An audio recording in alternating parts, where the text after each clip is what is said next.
여러분의 커리어는 지금 어떤 경주를 하고 있나요? 마치 숨가쁘게 달리는 레이스처럼 느껴질 때가 많죠?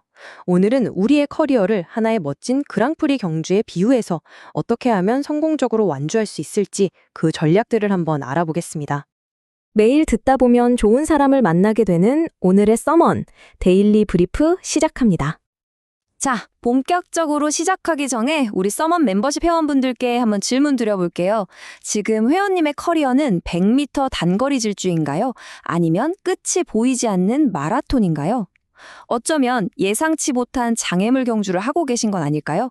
오늘 이야기를 통해 그 힌트를 한번 찾아가 보시죠. 자, 첫 번째 트랙으로 들어가 보겠습니다. 바로 세계에서 가장 빠르고 격렬한 스포츠, F1 레이싱을 통해서 커리어 전략을 배워볼 건데요. 한 기사에서 이걸 아주 흥미롭게 분석했더라고요. 과연 어떤 내용일지 한번 같이 달려볼까요? 기사에 따르면요, F1 레이싱의 가장 기본이 되는 철칙은 바로 이겁니다. 우승하려면 먼저 완주부터 해야 한다. 아, 정말 맞는 말이죠. 아무리 순간 속도가 빠르고 재능이 막 넘쳐 흘러도 레이스를 끝까지 마치지 못하면 그냥 탈락일 뿐이잖아요. 우리 커리어도 똑같아요. 반짝하고 사라지는 게 아니라 꾸준히 끈질기게 나아가는 그 힘이 진짜 중요합니다. 그럼 어떻게 해야 완주할 수 있을까요? 기사에서는 4가지 핵심을 딱 짚어줍니다. 첫째는 말이죠. 무조건 빨리 달리는 것보다 완주 그 자체에 집중하는 거예요. 둘째, 실패했을 때 좌절하는 게 아니라 아, 이런 데이터가 쌓였구나 하고 다음 전략을 짜는 데 쓰는 거죠. 셋째, 무모한 도전 말고요. 계산된 위험을 감수하면서 기회를 잡는 겁니다. 그리고 마지막으로 나 혼자 잘하는 게 아니라 탄탄한 팀워크가 결국 성공의 기반이라는 점이에요. 특히 저는 그 실패를 데이터로 본다는 점이 정말 인상 깊었어요. F1의 전설적인 팀이죠. 레드불 레이싱의 최고 기술 책임자 에드리언 뉴이가 이런 말을 했습니다. 실수로부터 배우는 것이 평범함과 위대함을 가른다. 우리가 하는 실수 하나하나가 그냥 실수가 아니라 위대함으로 가는 디딤돌이 돌 수 있다는 거죠. F1 레이스에서 최고의 엔지니어와 팀이 꼭 필요하듯이 우리 커리어라는 경주에서도 우리를 이끌어줄 사람이 필요합니다. 네, 바로 좋은 멘토입니다. 훌륭한 멘토는 우리 성장의 엔진이 되어주거든요. 책 학문의 즐거움에 나오는 한 위대한 스승의 이야기가 바로 그 중요성을 제대로 보여줍니다. 이 이야기는요, 세계적인 수학자 히로나카 헤이스케와 그의 중학교 시절 수학 선생님의 이야기입니다. 책에 따르면 그 선생님 별명이 탄젠트였는데, 와, 가르치는 방식이 정말 뭐랄까 남달랐다고 해요. 뭐가 달랐을까요? 보통 교육은 정답은 이거야 하고 정답을 알려주는 데 집중하잖아요. 그런데 탄젠트 선생님은 문제 해결의 발상, 그러니까 아이디어의 불꽃을 학생 스스로 찾게 하는 데 집중했던 거죠. 이건 뭐 완전히 다른 차원의 접근법이었어요. 책에 따르면요, 선생님은 항상 문제의 핵심 아이디어까지만 딱 설명하고는 이렇게 말씀하셨대요. 이것이 아이디어다. 나머지는 각자 생각하라. 학생들을 믿고 스스로 생각할 공간을 활짝 열어주신 거죠. 정말 멋지지 않나요? 이 교육 방식의 하이라이트를 보여주는 사건이 있었습니다.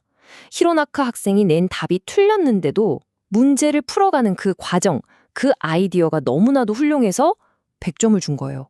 와, 결과가 아니라 과정의 가치를 제대로 알아봐 준 거죠. 바로 이 한 번의 경험이 그의 인생을 통째로 바꿨습니다. 수학에 대한 열정이 그야말로 폭발했고 정답이 아니라 발상이야말로 모든 문제 해결의 진짜 출발점이라는 걸 온몸으로 깨닫게 된 거죠. 이 가르침이 훗날 그를 노벨상 수상자로 이끈 아주 중요한 밑거름이 된 셈입니다.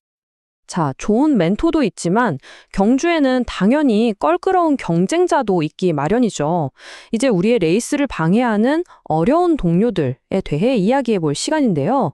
토니 퍼델의 책 빌드를 참고해서 그 유형들을 한번 싹 정리해 보겠습니다. 자, 화면에 보이는 이 숫자, 12%. 이게 대체 뭘 의미하는 숫자일까요? 꽤나 충격적인 수치입니다. 책에 따르면요, 바로 기업 임원 중에 사이코패스 성향을 보이는 사람의 비율이 무려 12%에 달한다고 합니다. 와, 우리가 마주치는 어려운 동료들이 그냥 성격이 좀 안 좋은 수준이 아닐 수도 있다는 거죠. 특히 권력의 중심부로 갈수록 더 많다니 좀 섬뜩하지 않나요? 책에서는 이들을 크게 세 가지 유형으로 나눕니다. 첫 번째 빌런은 정치꾼입니다. 이 사람들은 절대 위험을 감수하지 않고 남의 공을 쏙 가로채는데 아주 능하죠. 두 번째는 지배자 유형. 팀원들의 창의성을 팍팍 억누르는 마이크로 매니저예요. 자기 아이디어가 아니면 일단 무시하고 자기보다 뛰어난 팀원은 위협으로 느낍니다. 마지막은 무능력자인데요. 이들은 자신의 부족함을 감추려고 거짓말과 뒷담화를 무기로 사용하죠. 혹시 지금 머릿속에 떠오르는 얼굴이 있나요? 자, 이렇게 힘든 레이스를 정신없이 펼치다 보면 우리는 길을 잃기 쉽습니다. 내가 지금 왜 달리고 있지? 뭘 위해서 이렇게 애쓰고 있지? 하고 말이죠. 그래서 마지막으로 이 경주 자체를 넘어서 우리가 왜 달리는지 그 궁극적인 목적에 대해 생각해 봐야 합니다. 여기서 스티브 잡스가 했던 말이 딱 떠오릅니다. 진정으로 만족하는 유일한 길은 스스로가 위대하다고 믿는 일을 하는 것이다. 결국 커리어라는 기나긴 레이스의 진짜 우승컵은 돈이나 명예가 아니라 바로 이 스스로에 대한 만족감, 내가 정말 가치 있는 일을 하고 있다는 믿음이 아닐까요? 네, 오늘 쭉 달려와 보니 커리어라는 긴 레이스는 결코 혼자 달리는 게 아니었습니다. 완주를 위한 전력도, 성장을 이끌어주는 멘토도, 심지어 우리를 힘들게 하는 경쟁자까지도 전부 이 경주의 일부였죠. 무엇을 아느냐 못지않게 어떤 사람을 만나느냐도 삶에 꽤 큰 영향을 미치는데요. 그런 의미에서 부디 멤버십 회원분들께서는 좋은 콘텐츠를 가진 좋은 사람 곁으로 가는 연습을 많이 해보시길 바라옵니다.